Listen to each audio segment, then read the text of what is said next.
Have you ever walked into your own home and found strangers living there? My name is Margaret Williams, and I'm 73 years old. 3 months ago, I discovered strangers measuring my living room windows.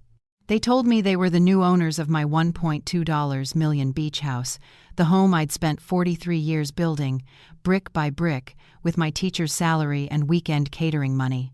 The measuring tape stretched across my living room like a funeral ribbon.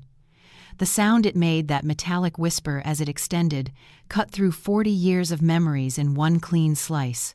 "Ma'am, we're the new owners," the man said, holding papers I'd never seen before. His voice was kind but confused, like he was trying to solve a puzzle he didn't understand. I didn't scream. I didn't collapse. I counted instead 4 strangers, 2 clipboards, 1 signature that looked like mine but felt like betrayal. The ocean breeze still came through the windows I'd installed in 1987, but now it felt cold against my skin. "There must be some mistake," I said, my voice steady as the tide outside. But even as the words left my mouth, I was studying the documents in his hands. The letterhead was real. The notary stamp looked official, and there, at the bottom, was my signature, perfect in every curve and loop. Too perfect. The woman with the clipboard stepped forward. "The closing was 3 weeks ago, Mrs. Williams. We're sorry if there was confusion, but we have full ownership papers here." 3 weeks ago. I had been in Charleston visiting my son Marcus. I remembered that trip clearly. We'd gone fishing, eaten at his favorite diner, talked about his new paralegal certification. I hadn't signed anything. I hadn't even been in Myrtle Beach. The strangers continued measuring, their voices blending into background noise as my mind raced. The house sale price on their documents showed $950,000. My home was worth $1.2 million. I'd had 3 appraisals done just 6 months earlier when I was considering a reverse mortgage. "Who handled the sale?" I asked. "Your daughter," the man replied, checking his papers. "Tricia Collins. She had power of attorney. Said you were moving to assisted living." Assisted living. The words hit me like cold water. I had never discussed assisted living with anyone. My early-stage dementia was manageable. I used reminders, voice recorders, and sticky notes. I lived independently, drove myself to doctor appointments, managed my own finances. Or I thought I did. The measuring tape snapped back into its case with a sharp click. The sound made me jump, pulling me back to the moment. These people weren't lying. They had papers, signatures, legal documents. They thought they owned my house because someone had convinced them they did. Someone who knew exactly how to forge my signature. Someone who had legal authority to act on my behalf. Someone I had trusted completely. I walked to the kitchen, and pulled out my phone. The voice recorder app showed 37 saved conversations. I had started recording important discussions months ago when my memory began playing tricks on me. It was my backup system, my way of making sure I didn't forget important details. I scrolled to 3 weeks ago and found a conversation dated the exact day these papers claimed I'd signed the sale agreement, but I had been in Charleston that day. The recording was from my son's kitchen, 200 miles away. The signature looked perfect, too. Perfect. Someone had practiced. Someone had studied my handwriting, my pen pressure, my letter formations. Someone had created a flawless forgery and used it to steal my life's work.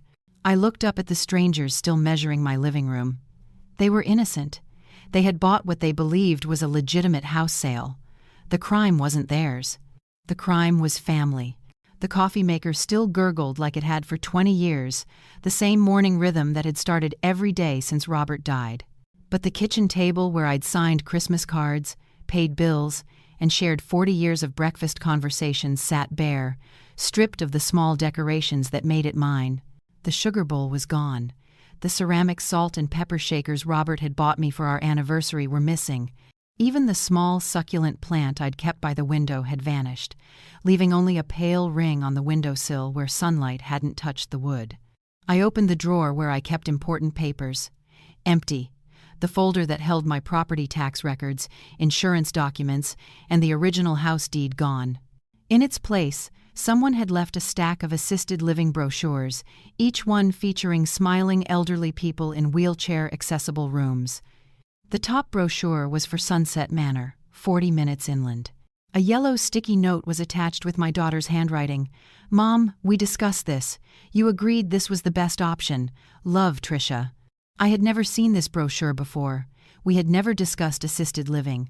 I would have remembered a conversation that significant, early dementia or not. My condition affected short-term memory formation, not major life discussions. Those stuck with crystal clarity. Under the brochures, I found medical reports with my name at the top. The first page described severe cognitive decline and inability to manage daily tasks independently. The assessment was signed by Dr. Peterson, my family physician for 15 years. But the evaluation was dated 3 weeks ago, the same day I had been in Charleston with Marcus, the same day someone had forged my signature on house sale documents. I called Dr. Peterson's office immediately. "Mrs. Williams?" His nurse sounded surprised. "We haven't seen you since your routine checkup in February. Is everything all right? I need to speak with Dr. Peterson about a medical assessment he signed 3 weeks ago. Hold on, let me check your file." A pause. "Mrs. Williams, you don't have any appointments scheduled or completed in the past 3 months, and Dr. Peterson didn't sign any assessments for you." The phone felt heavy in my hand. "Could you check the signature on file? Someone has documents with his name claiming severe cognitive decline. I'll have the doctor call you back within the hour." I hung up and stared at the fake medical reports. The signature looked convincing, but Dr. Peterson's nurse had been clear: no recent appointments, no assessments, no signature. Someone had forged his name just as carefully as they had forged mine. The refrigerator hummed in the silence. I opened it and found it nearly empty, just a few bottles of water and a container of yogurt. The freezer was completely bare. Someone had cleared out my food, my belongings, my life, piece by piece. But they had missed something important.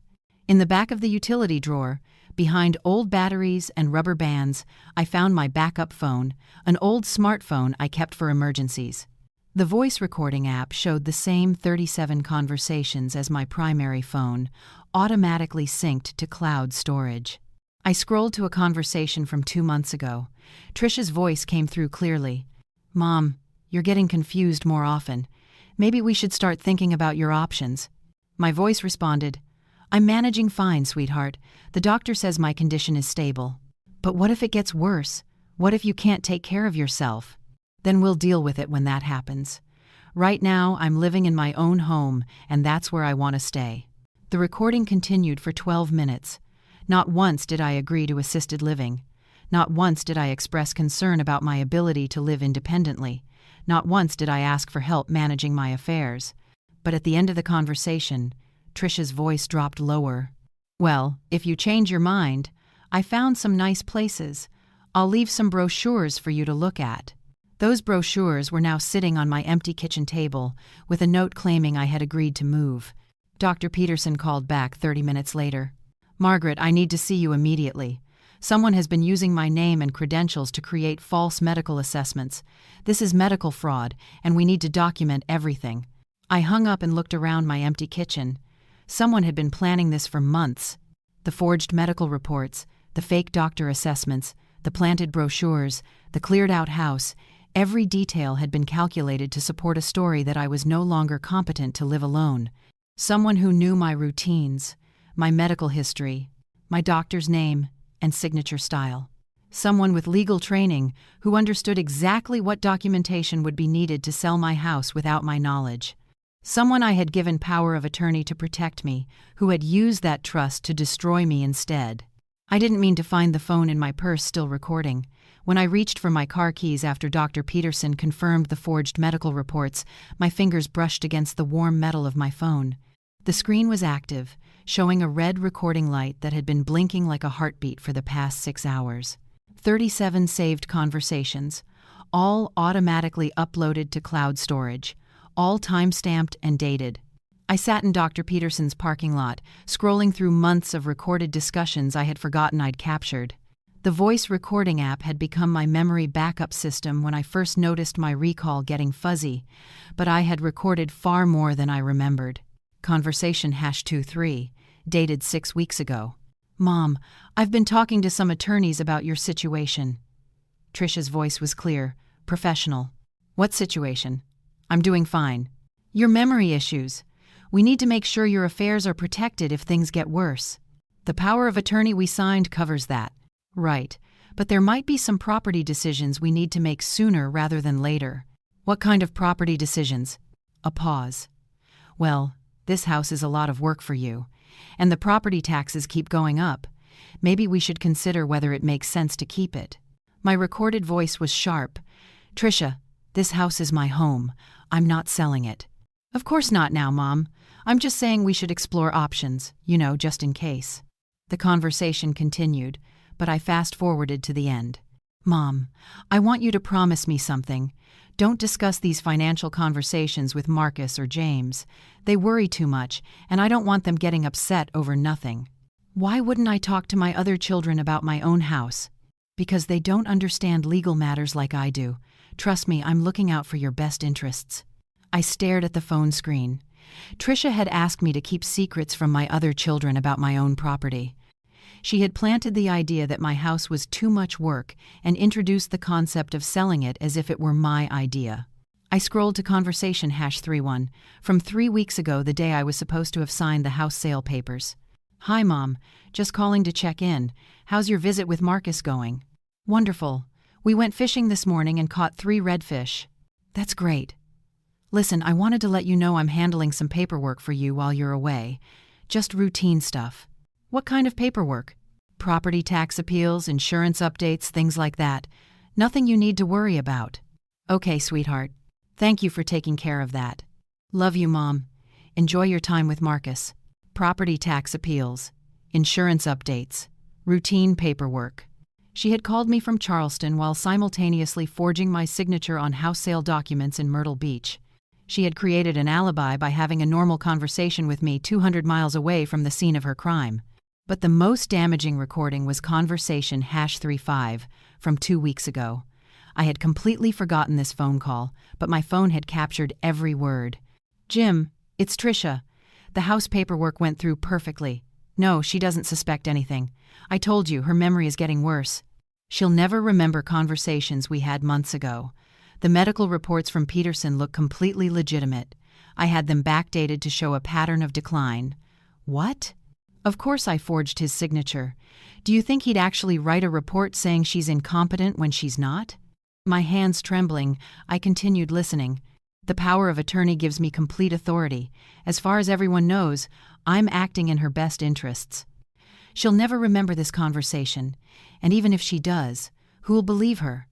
A woman with documented dementia versus her attorney daughter with perfect legal standing. The recording went on for 8 more minutes. Tricia detailed the entire fraud, the forged medical assessments, the backdated documents, the rushed house sale to her business partner's LLC, the plan to flip the property for full market value while keeping the $200,000 difference. She had stolen my house, forged my doctor's signature, created fake medical evidence of severe dementia, and conspired with business partners to defraud me of $200,000, all while I was having a pleasant fishing trip with my son. But she had made one critical mistake. She assumed that a woman with early-stage dementia wouldn't be smart enough to create backup recordings of every important conversation. She assumed I would forget. She assumed wrong. I sat in that parking lot for 20 minutes, listening to my daughter's voice detailing exactly how she had destroyed my life. Each recording was time-stamped, geotagged, and automatically backed up to cloud storage she didn't know existed. The voice recorder that was supposed to help me remember things had captured the evidence that would save me. Marcus answered on the first ring. Mom, how did the doctor visit go? I was still sitting in Dr. Peterson's parking lot, my phone full of damning recordings and my heart full of evidence I wished didn't exist. Marcus, I need you to listen to something. Don't interrupt. Don't ask questions until I'm finished. The silence stretched for 3 seconds. My son knew that tone. The same voice I'd used when he was 16, and I'd discovered he'd been skipping school. Serious. No room for negotiation. Okay, Mom. I'm listening. I played conversation #35 Tricia's phone call detailing the entire fraud scheme. Marcus's sharp intake of breath came through the speaker when she mentioned forged signatures. By the time she described the fake medical reports, I could hear him taking notes. Jesus Christ, he whispered when the recording ended. How long has this been going on? Months, maybe longer. I recorded dozens of conversations without realizing what I was capturing. I scrolled through the list. Marcus, she sold my house 3 weeks ago while I was visiting you. Forged my signature. Forged Dr. Peterson's medical assessment. Everything. The house is gone? His paralegal training kicked in immediately. Do you have copies of the sale documents?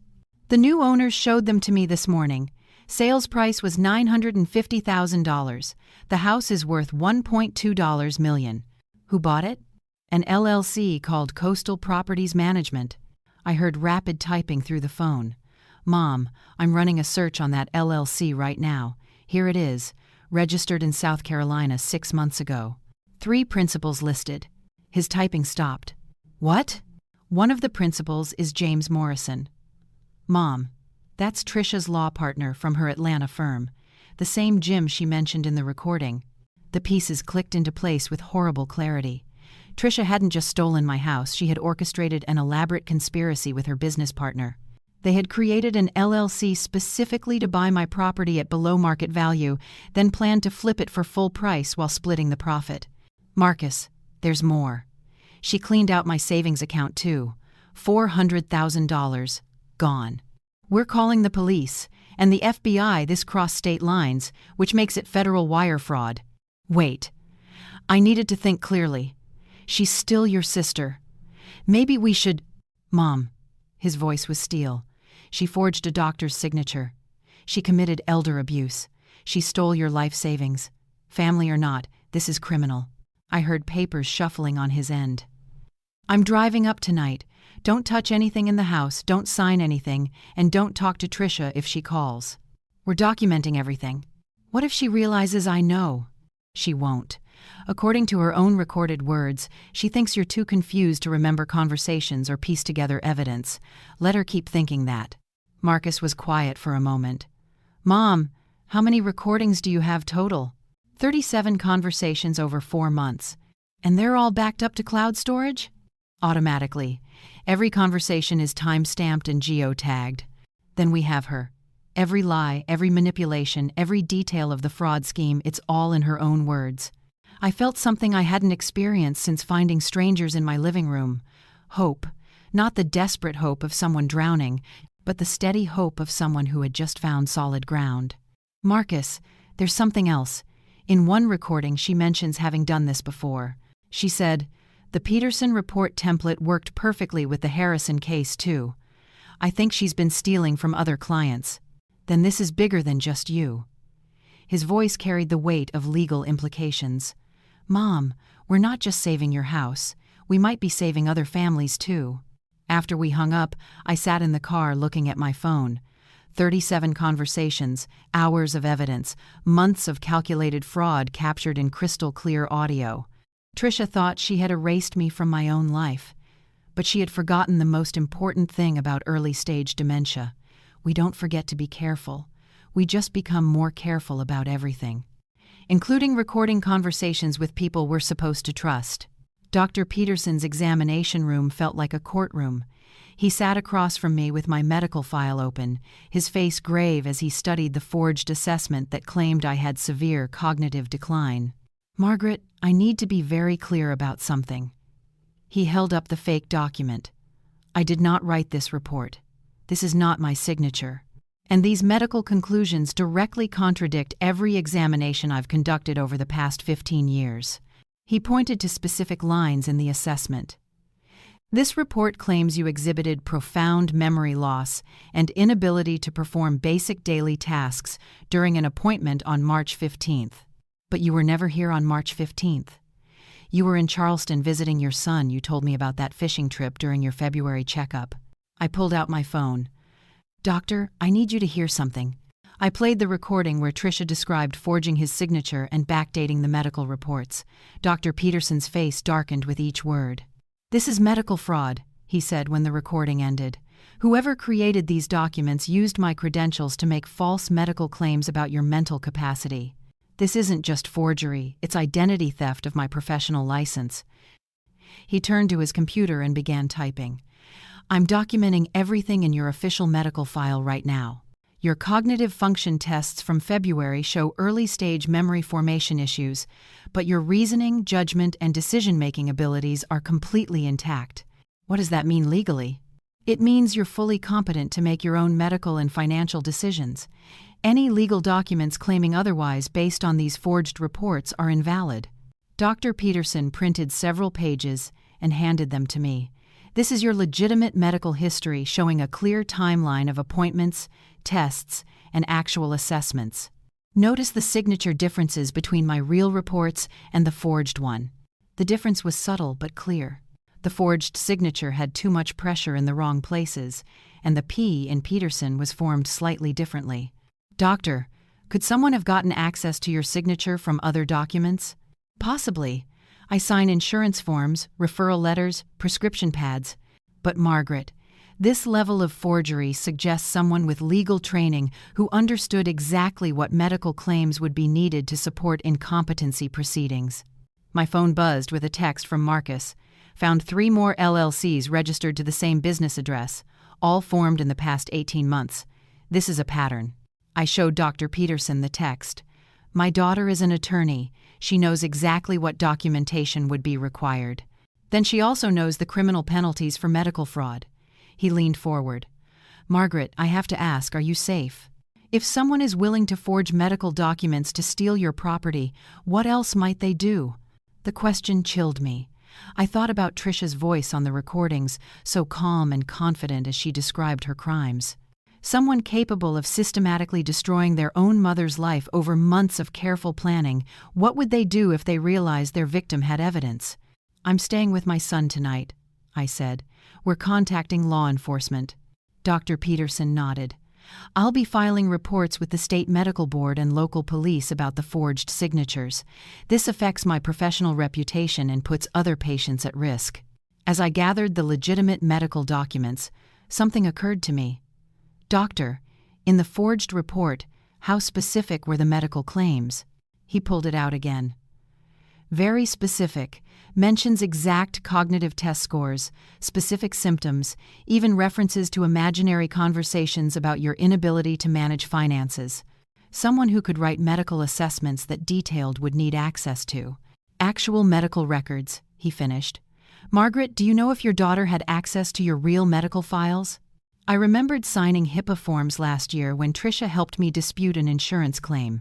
I had authorized her to access my medical information for that single issue. She has medical power of attorney authorization, I admitted. That authorization could have given her access to your entire medical history test results, medications, appointment notes, everything she would need to create convincing fake assessments. The scope of the betrayal hit me again.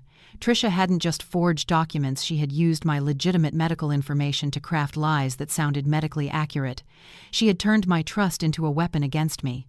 Dr. Peterson handed me his card. Call me if you need anything. And Margaret, document everything.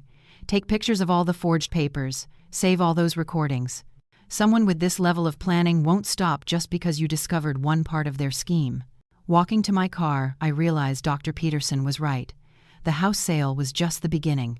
Someone who could forge medical documents, create fake LLCs, and steal savings accounts had probably planned for the possibility of getting caught, which meant they probably had backup plans I hadn't discovered yet.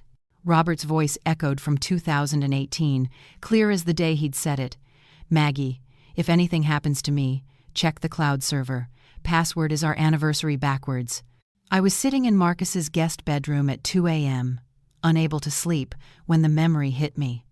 Robert had installed a security system after someone broke into our neighbor's house. He'd been secretive about it, calling it his insurance policy against break-ins. Our anniversary backwards. The 14th of May, 1976. I typed 6741 YA-M. The cloud storage opened immediately. Hundreds of video files organized by date, automatically uploaded from cameras I'd forgotten existed. Robert had hidden them so well that even I couldn't see them unless I knew where to look. I scrolled to 3 weeks ago, the day Trisha supposedly got my signature on the house sale papers. The living room camera showed clear footage of Trisha entering my house with a key at 10:17 a.m., but I had been in Charleston that morning. I remembered Marcus making pancakes while we planned our fishing trip. The timestamp was crystal clear. While I was 200 miles away, eating breakfast with my son, Tricia was searching through my house, opening drawers, checking file folders, clearly looking for something specific. At 10:43 a.m., she found what she wanted: my backup checkbook from the kitchen junk drawer. She sat at my kitchen table and practiced writing my signature 15 times on scratch paper before she got it right. The camera captured everything: her frustration with the first attempts, the way she adjusted her pen grip, the satisfied nod when she finally matched my handwriting perfectly. But the most damaging footage came next. At 11:15 a.m., a man I didn't recognize entered my house. Tricia introduced him to the camera as Jim, her business partner from the LLC. "The papers are ready?" Tricia asked. "Everything's backdated perfectly. The notary thinks she's authenticating documents from 2 weeks ago. And the medical assessment? Peterson's signature looks flawless. I used the prescription pad sample you got from her HIPAA forms. They spent 20 minutes staging my house to look like I was preparing to move to assisted living. Jim brought boxes and started packing my personal items. Tricia planted the brochures I'd found later, arranging them strategically on the kitchen table. She'll find these when she gets back and think she forgot our conversation," Tricia said, photographing the staged scene with her phone. "What if she doesn't buy it? She's got early dementia. She doubts her own memory already. A few planted suggestions about her deteriorating condition, and she'll convince herself it was her idea." The worst part was watching them rehearse their story. Tricia practiced sounding concerned about my declining condition, while Jim took notes about backup plans if I became suspicious. "If she resists the assisted living story, we'll escalate to incompetency proceedings," Tricia said. "I've already identified 3 witnesses who'll testify to her confusion." "Paid witnesses?" "Family friends who genuinely believe she's getting worse because that's what I've been telling them for months." I scrolled through more footage. Camera after camera showed Tricia's visits over the past 6 months, always when I wasn't home, always searching, always planning. In February, she'd photographed my financial documents. In January, she'd tested how long it took me to notice moved items. In December, she'd made copies of my house keys. But Robert's cameras had captured something Tricia didn't know about. On March 10th, 5 days before the house sale, she'd brought someone else to my house, a woman in her 30s who spent an hour taking measurements and photographs. "The staging company needs exact dimensions for the flip," the woman said. "How fast can you turn it around once we close?" Tricia asked. 6 weeks maximum. New paint, updated fixtures, professional landscaping. We'll get full market value, maybe more. They had been planning to flip my house before they'd even stolen it. The $200,000 profit wasn't just theft, it was premeditated real estate fraud. I downloaded every relevant video file to an external hard drive. Hours of footage showing the systematic planning, the staged conversations, the practiced deceptions. Visual proof that contradicted every lie Tricia had told. But the most chilling footage was from yesterday morning, after I'd discovered the strangers in my house. The bedroom camera showed Tricia entering my house with her key, searching frantically through rooms she'd already cleared out. She was looking for something she was afraid I might find. At 3:47 p.m., she found my backup phone in the utility drawer, the same phone where I'd stored the recorded conversations. She held it for 30 seconds, scrolling through the apps, before putting it back. She'd seen the voice recorder. She knew I had been recording conversations. But she didn't know about Robert's hidden cameras. The real estate attorney's office smelled like leather and lies. Richard Hawkins sat behind his mahogany desk, his expensive suit unable to hide the sweat gathering at his collar when I mentioned the house sale. "Mrs. Williams, I'm not sure why you're here. The transaction was completed weeks ago, because I never signed those papers." I placed the cloud storage screenshots on his desk. These security camera images show my daughter forging my signature while I was in another state. His eyes flicked to the photos, then away. He wouldn't look me in the eye. "I'm sure there's been some misunderstanding. Your daughter had full power of attorney authority. Power of attorney doesn't authorize forgery." I opened my folder and spread out Dr. Peterson's legitimate medical records. "These are my real medical assessments. The reports you used to justify the sale are completely fabricated." Hawkins picked up his coffee mug with shaking hands. Mrs. Williams, I handled that transaction in good faith based on the documentation provided. Documentation you never verified. Marcus's voice came from behind me. My son had insisted on coming to this meeting. You didn't contact Mrs. Williams directly. You didn't require her physical presence for $1 million property transfer. You accepted medical reports from a doctor who never examined her. The law doesn't require act. The law requires due diligence, Marcus interrupted, especially when selling an elderly person's primary residence based on claims of mental incapacity. I pulled out my phone and placed it on Hawkins' desk. This is a recording of my daughter describing how she forged the medical assessments. Would you like to hear it? Hawkins set down his coffee so hard it sloshed over the rim. I think this meeting should end. Not yet. I leaned forward. I want to know about the Sunday closing. His face went pale. What about it? Your office is closed on Sundays. You don't have staff on Sundays. You don't schedule closings on Sundays. But somehow, my house sale was finalized on a Sunday afternoon with witnesses I've never met. We occasionally handle special circumstances. Special circumstances that pay extra fees? Marcus asked. We've reviewed the closing documents. You charged double your normal rate for that Sunday transaction. Hawkins stood up abruptly. I'm going to have to ask you to leave. Before I go, I said, remaining seated, I want you to explain something else. The Buyers LLC was created 6 months ago, the same day you opened their business account, the same day you filed their incorporation papers. That's quite a coincidence. I handle many business formations. For clients who plan to buy houses at below-market prices from elderly women with forged medical assessments. The room fell silent except for the tick of an expensive grandfather clock. Hawkins looked like a man realizing his career was over. Mrs. Williams, if there were irregularities in the transaction. There weren't irregularities. I stood up and gathered my papers. There were crimes, multiple crimes. And you were paid very well to look the other way. Marcus handed Hawkins a business card. FBI Agent Morrison will want to speak with you about wire fraud charges. I'd recommend getting your own attorney. As we walked to the elevator, I heard Hawkins on the phone. Jim, we have a problem. She knows about the Sunday closing. The elevator doors closed before I could hear more, but I didn't need to. Richard Hawkins had just confirmed that he was part of the conspiracy.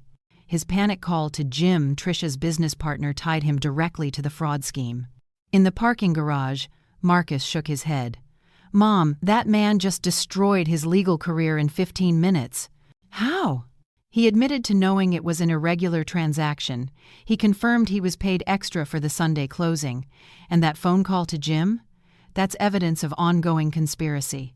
I looked back at the office building where Richard Hawkins was probably still making frantic phone calls to his co-conspirators. Marcus, how many attorneys would risk their careers for one real estate commission? None. Unless the payoff was much bigger than just one commission. We drove to the courthouse to file complaints with the State Bar Association. But as we pulled out of the parking garage, I noticed a black sedan following us. It stayed 3 cars behind, making every turn we made. Someone was watching us now. My savings account statement showed a zero balance, $400,000 gone in 3 electronic transfers I never authorized. The dates matched perfectly with Trisha's house visits on the security camera footage. Ma'am, I'm showing authorized transfers to 3 different accounts, the bank manager, David Chen, said while reviewing my account history, all initiated with proper power of attorney documentation. I never authorized these transfers. I handed him Dr. Peterson's medical records. The mental incapacity claims used to justify these transactions are based on forged medical reports. Chen studied the documents with growing concern. Mrs. Williams, these transfers totaled your entire life savings. If they were unauthorized, we're looking at significant financial fraud. Can you trace where the money went? He typed rapidly on his computer. The first transfer went to Coastal Properties Management, that's the LLC that bought your house. The second went to Atlantic Legal Services. The third. He paused, frowning at the screen. The third went to Golden Coast Casino in Las Vegas. Golden Coast Casino. Marcus had mentioned finding gambling debts in Trisha's financial records. Can you show me the security footage from when those transfers were made? I'll need to make some calls, but yes. We maintain surveillance of all transaction terminals. 30 minutes later, Chen returned with a laptop showing bank security footage. The first transfer, dated March 16th, showed Tricia at the electronic banking terminal in the branch lobby. But she wasn't alone. The same man from my house security footage, Jim, her business partner, stood behind her, coaching her through each step. Enter the full amount. Jim's voice was faint but audible on the bank's audio recording. Authorization code is her social security number backwards. What if she checks her account before we're ready? She won't. I switched her bank statements to electronic delivery and changed the email to one we control. She won't see the missing money until we want her to.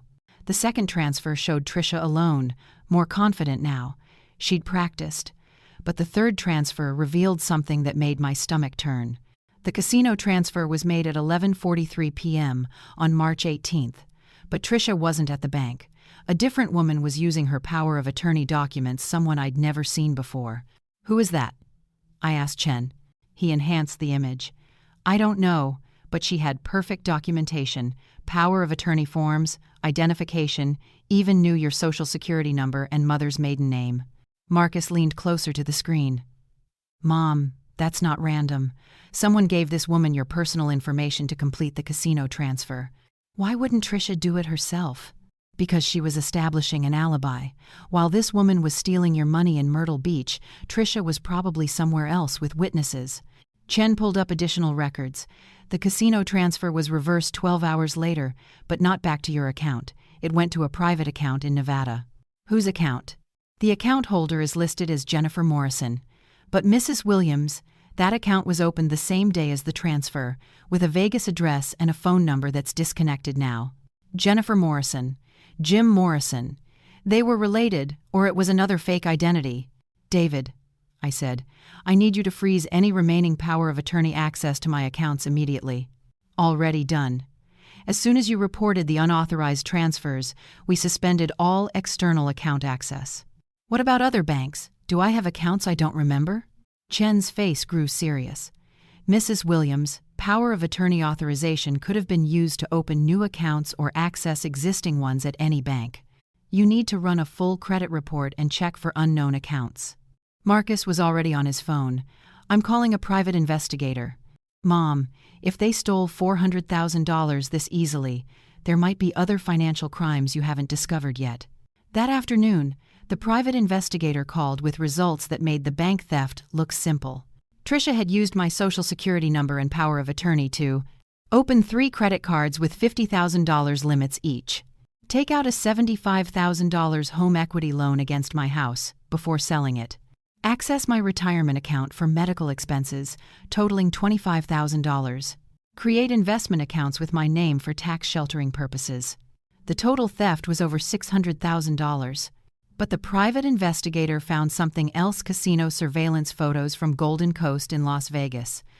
The images showed Tricia and Jim Morrison at high-stakes poker tables, losing massive amounts of money over multiple visits. My life savings had funded their gambling addiction. The casino surveillance photos showed exactly where my $400,000 went and who was with Tricia when she lost it. Agent Morrison didn't smile when she introduced herself. Wire fraud across state lines makes this federal, Mrs. Williams. The FBI field office in Charleston felt like a place where justice lived, clean, efficient, serious. Agent Sarah Morrison, no relation to Jim Morrison, she assured me, had been investigating financial crimes for 12 years. She looked at my evidence with the focused attention of someone who'd seen too many families destroyed by greed. Mrs. Williams, what you've documented here represents one of the most comprehensive elder fraud cases I've encountered. She spread my printed screenshots, bank records, and transcribed recordings across a conference table. Forged medical documents, real estate fraud, identity theft, interstate wire transfers. Your daughter committed at least 8 federal felonies. Is that enough to prosecute? It's enough to put her in federal prison for 20 years. Agent Morrison opened a thick file folder. But there's something else you need to know. Your daughter isn't a first-time offender. My heart sank. How many other families had Tricia destroyed? We've been investigating complaints against Patricia Collins for 18 months. 3 other elderly clients filed reports claiming she had stolen money while handling their legal affairs. We couldn't build strong enough cases to prosecute until now. She handed me photographs of 3 other elderly women. Their faces looked like mine had 3 weeks ago, confused, betrayed, financially devastated. Eleanor Harrison, age 78. Tricia convinced her to sell her house and move to assisted living, then diverted $180,000 from the sale proceeds. Dorothy Webb, age 82. Tricia used power of attorney to access her investment accounts and transfer $95,000 to fake medical expense accounts. Ruth Chen, age 75. House sale, forged medical reports, gambling debts covered with her money. The same pattern? Identical. Tricia targets elderly clients who trust her legal expertise. She gains power of attorney access, then systematically steals their property and savings while creating legal documentation to cover her crimes. Agent Morrison pulled out another folder. But your case is different. You documented everything. The voice recordings, the security camera footage, the bank surveillance. You've provided evidence we never had with the other victims. What happened to them? They're still fighting in civil court, trying to recover some of their losses. Tricia's legal training helps her create enough reasonable doubt to avoid criminal charges. Until now. Agent Morrison turned on a digital recorder. Mrs. Williams, I need to explain what happens next. We're going to build a federal case against your daughter and her co-conspirators. That means Jim Morrison, Richard Hawkins, the attorney, and anyone else involved in this conspiracy. How long will that take? With your evidence, 6 months, maybe less.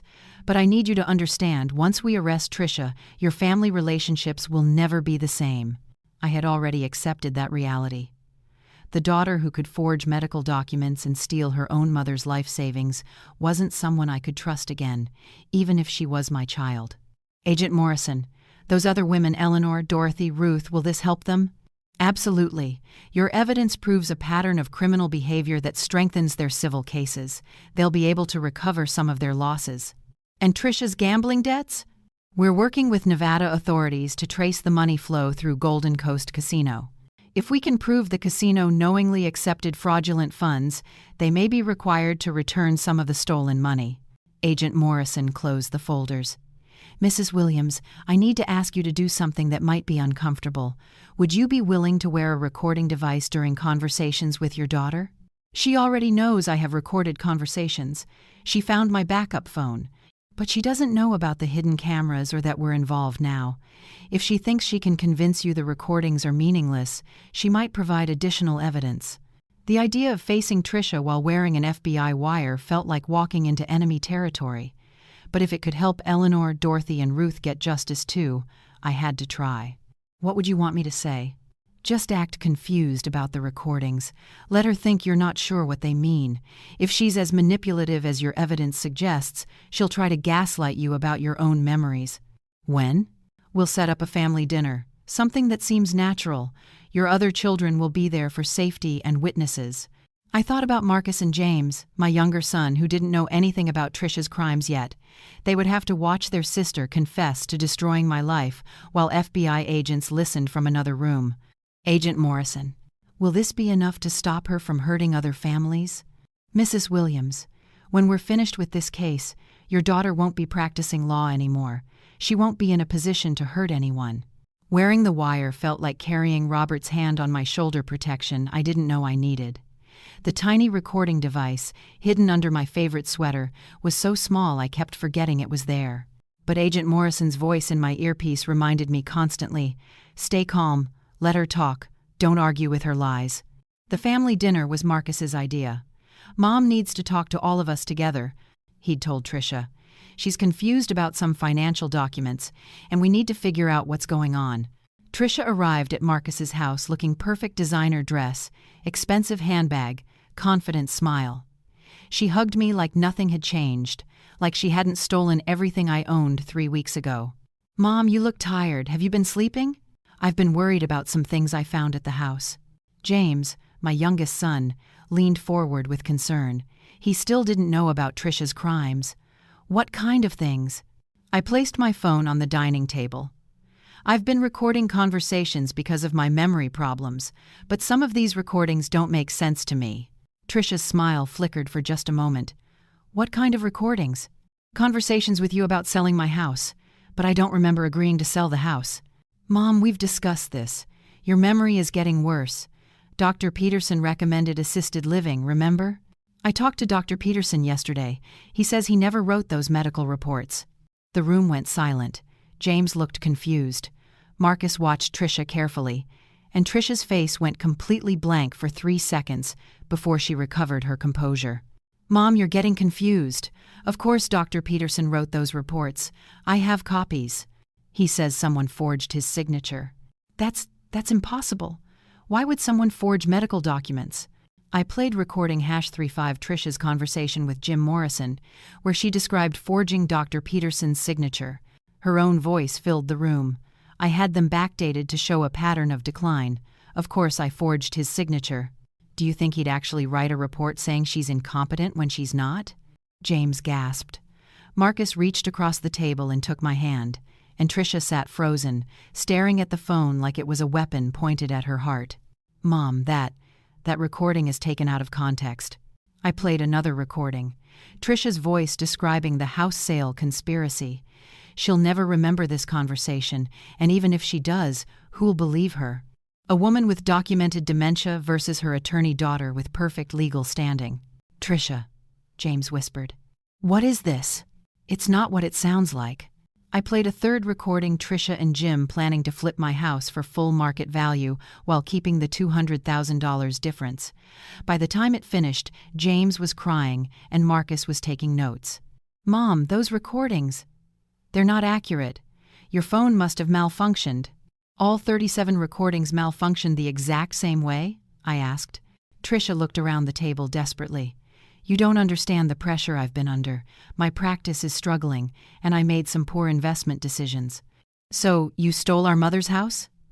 Marcus's voice was steel. I was protecting her assets. If she gets worse, Medicaid would have taken everything anyway. By forging medical documents and doctor signatures? James stood up from the table. Tricia, you're a lawyer. You know this is criminal. I was going to pay it back. The house flip would have generated enough profit to restore her accounts and pay for her care. With money you stole from her? Marcus pulled out his laptop. Tricia, we know about the casino debts. We know about Jim Morrison and the LLC. We know about the other families you've stolen from. Tricia's face crumpled. Other families? Eleanor Harrison, Dorothy Webb, Ruth Chen. The FBI has been investigating you for 18 months. The FBI? Tricia's voice was barely a whisper. I took off the wire and placed it on the table next to my phone. They're listening right now. Tricia stared at the recording device. You've been wearing a wire? Just like you've been planning to steal from me for months. She looked around the table at her 3 family members, 2 brothers who would never trust her again, and a mother whose life she had tried to erase. Her perfect legal mind finally understood that she had been caught in a trap she couldn't argue her way out of. I never meant for it to go this far, she whispered. But it did go this far, I said, and now other families will get justice too. Agent Morrison's voice came through my earpiece. We have enough. Signal when you're ready. I touched my sweater where the wire had been hidden. Within 60 seconds, FBI agents were at the door with handcuffs. Channel 7's headline read, Respected attorney charged with defrauding own mother. I didn't feel victorious, I felt tired. The news van had been parked outside Marcus's house since dawn. Reporter Jessica Chen knocked on the door every hour, asking for an interview about my daughter's arrest. I watched through the curtains as she practiced her opening lines, her voice carrying through the morning air. This is Jessica Chen reporting on a shocking case of family betrayal that has rocked the legal community. My phone buzzed constantly. Text messages from neighbors, old teaching colleagues, people from church. Everyone wanted to know if the news stories were true. Had my own daughter really stolen my house while I was visiting my son? Marcus handed me coffee and sat beside me on his couch. Mom, you don't have to talk to any reporters. Maybe I should. Other families need to know this can happen to them. The doorbell rang again. This time it wasn't a reporter, it was my neighbor Helen, carrying a casserole dish and wearing the worried expression she'd perfected over 30 years of friendship. Margaret, honey, I saw the news. Is there anything you need?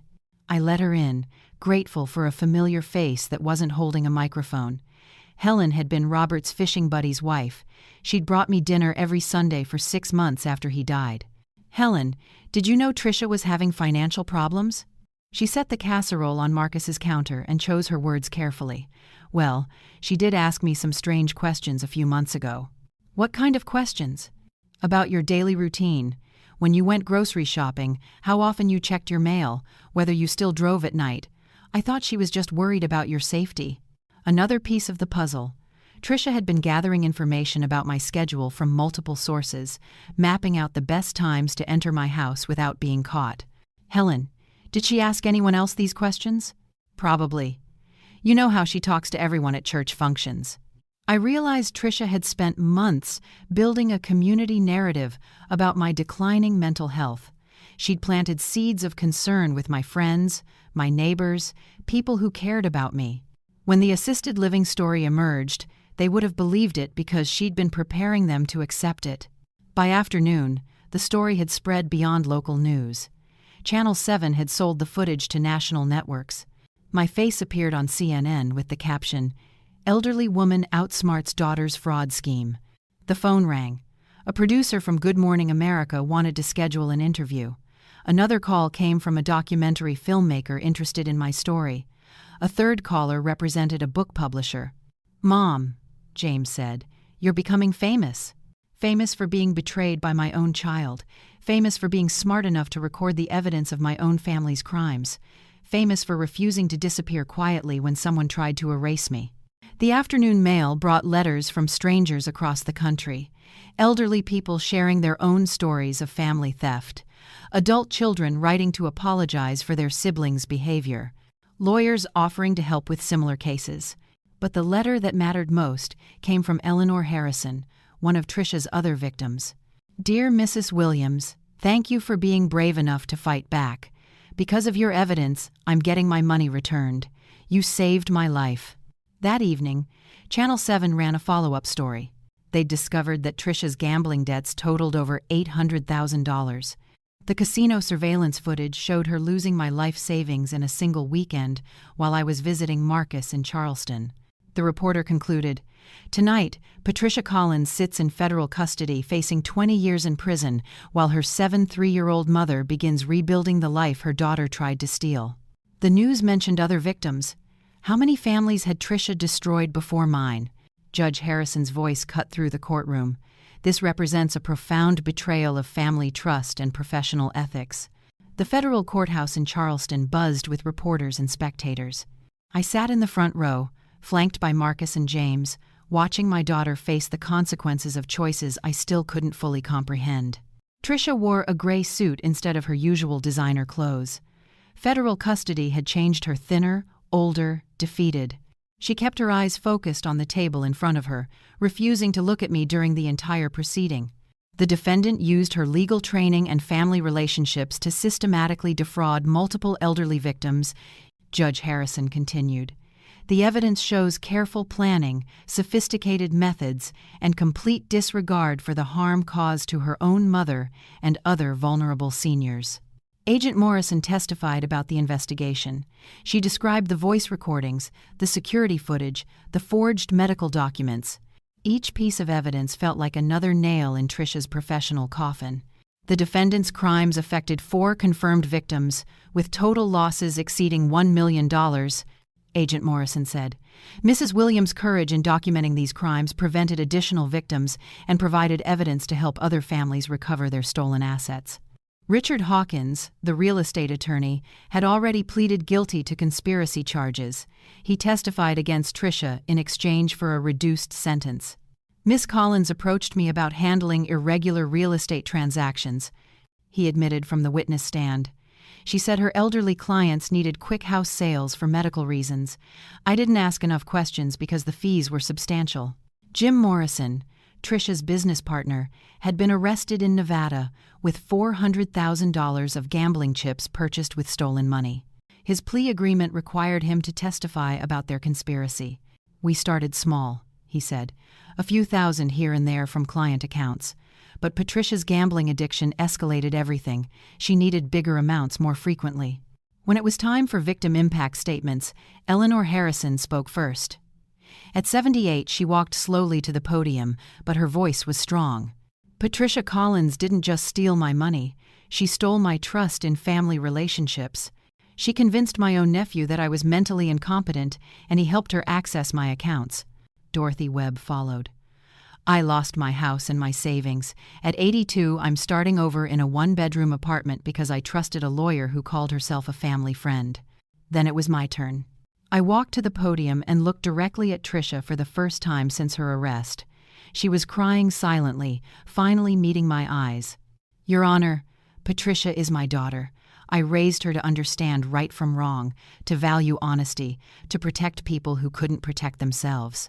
My voice stayed steady, even though my heart was breaking. She used my love against me.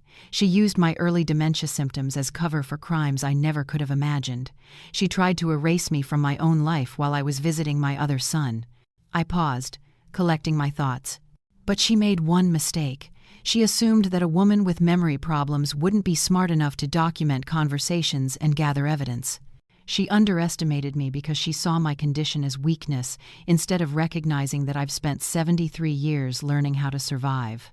Judge Harrison nodded. Mrs. Williams, your strength and preparation prevented these crimes from succeeding and helped other victims find justice. Before sentencing, Tricia was allowed to speak. She stood slowly, her hands shaking as she gripped the podium. Mom, I'm sorry, she whispered. I never meant for it to go this far. But sorry couldn't restore the trust she'd destroyed or return the months of fear and confusion she'd caused. Before sentencing, Tricia looked at me once. I saw my daughter again for just a moment. Can you forgive family who betrays you completely? The judge's gavel ended years of litigation. The property is hereby restored to Mrs. Margaret Williams. Standing on my front porch again felt like waking up from a nightmare. The same ocean breeze, the same morning light through the windows, the same rooms where Robert and I had built our life together. But everything felt different now, marked by betrayal, shadowed by knowledge I wished I didn't possess. The new owners had been kind about returning my house. When they learned about the fraud, they cooperated fully with law enforcement. Their lawyer helped transfer the deed back to my name without additional legal battles. We're just glad we could help, the husband had said during the final paperwork. No one should lose their home to family crimes. The LLC partners Jim Morrison's associates were facing criminal charges of their own. They'd claimed ignorance about the fraud, but bank records showed they'd received suspicious cash payments just before the house purchase. Federal prosecutors weren't buying their innocent act. I walked through rooms that were mine again but felt foreign. The staging company had painted over the wallpaper Robert and I had chosen together. They'd removed the built-in shelves where we'd displayed 40 years of memories. The house was beautiful but anonymous, like a hotel room designed for strangers. Marcus found me sitting in the empty living room, staring at walls that used to hold family photos. Mom, we can restore everything. The insurance settlement will cover all the renovation costs. It's not about the money anymore, I said. It's about what this house means now. Every room held memories of Tricia's planning and deception. The kitchen where she'd practiced forging my signature. The bedroom where she'd searched for evidence while I was away. The living room where strangers had measured windows for a flip sale that would have erased my family history.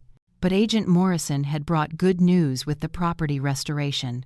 The federal investigation had recovered most of my stolen money. Jim Morrison's Nevada accounts contained $380,000 in recoverable funds. Richard Hawkins had agreed to return his inflated legal fees. Even the casino was cooperating, freezing accounts connected to fraudulent transactions. Mrs. Williams, Agent Morrison had explained, federal asset forfeiture laws allow us to reclaim money stolen through criminal enterprises. You'll recover approximately 80% of your financial losses. More importantly, the other victims were getting their money back too. Eleanor Harrison's house had been restored to her ownership. Dorothy Webb was moving out of her apartment and back into her family home. Ruth Chen had recovered her stolen investment accounts. The federal case had accomplished something civil litigation never could complete: financial restoration and criminal justice. But the hardest part wasn't getting my house back. It was accepting that I would probably never speak to Tricia again. James visited every few days, helping me sort through belongings and plan renovations. Marcus called twice daily, checking on my emotional state as much as my physical safety. Mom, do you think you'll ever forgive her? James asked one afternoon while we painted the kitchen walls.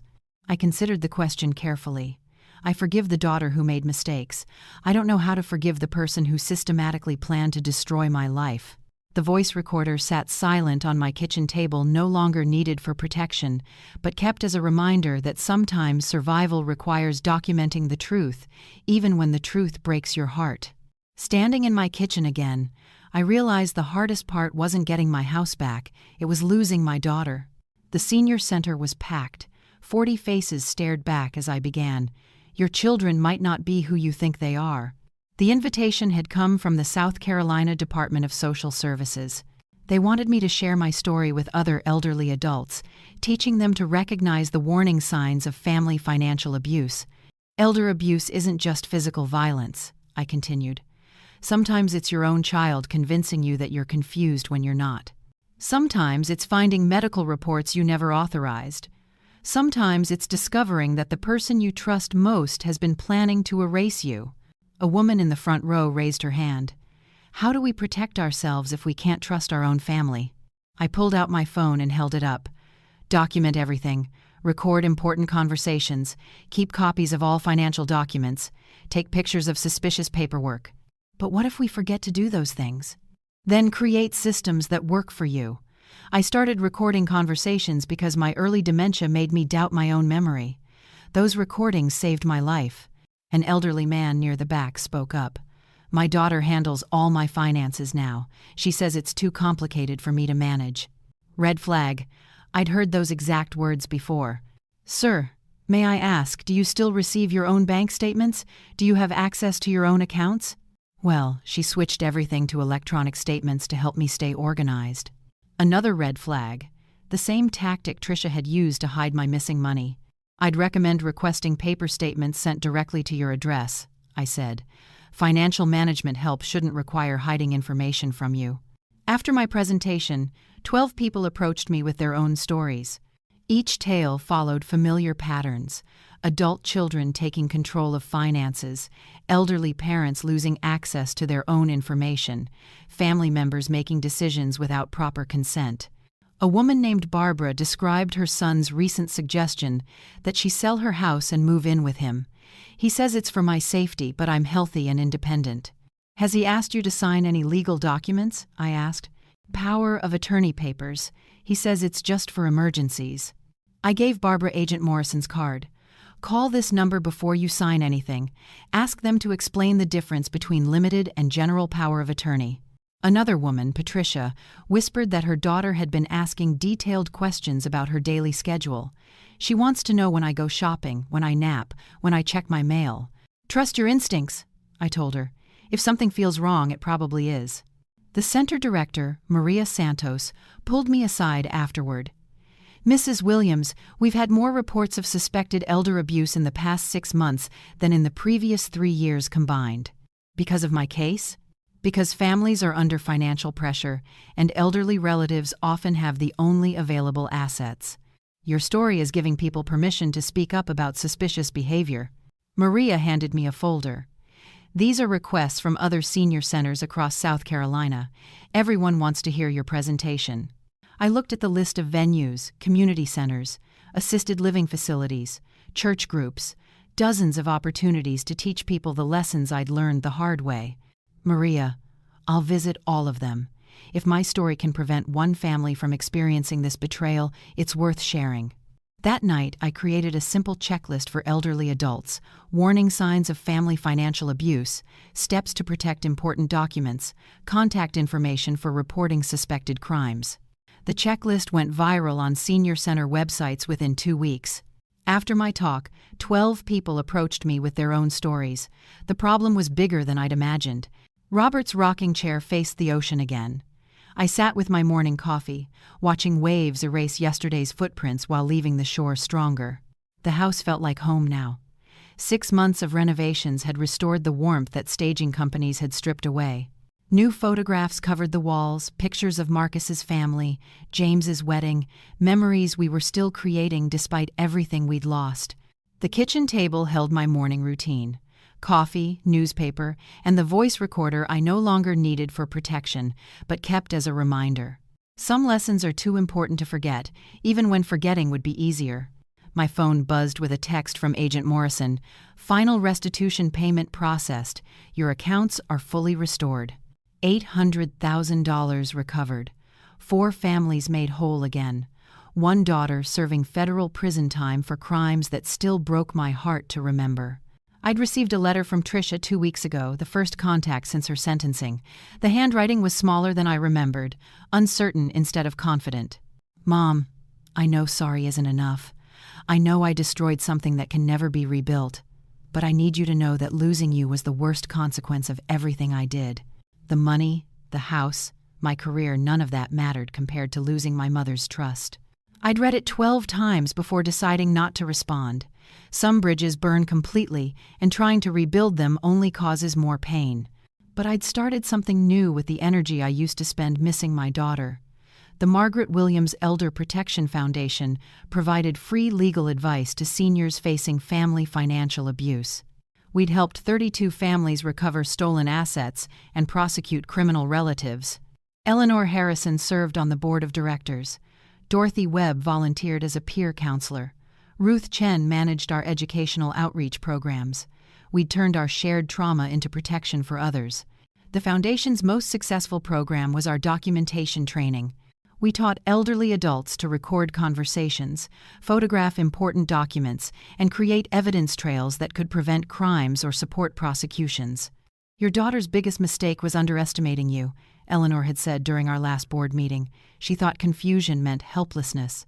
The morning newspaper featured another story about family financial fraud, a case in Ohio where an adult son had stolen his father's retirement savings. The article mentioned our foundation's prevention methods and included our phone number for victims seeking help. Marcus called while I was reading the article.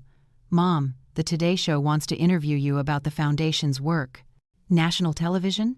They want to feature your story as part of a series on protecting seniors from financial crimes. I thought about the thousands of families who might hear the interview, the elderly adults who might recognize warning signs, the potential victims who could protect themselves before crimes occurred. Schedule it, I said. We have work to do. The ocean stretched endlessly beyond my porch, constant and forgiving. Waves had erased the footprints from yesterday's beach walkers, but the shore remained solid, shaped by storms but never destroyed by them. I was like that shore now changed by betrayal, but strengthened by survival. The daughter who had tried to erase me was gone, but the woman who'd fought back was stronger than ever. The voice recorder sat silent on my kitchen table, no longer needed for protection, but kept as a reminder that sometimes the most powerful weapon against betrayal is simply refusing to forget. And I would never forget.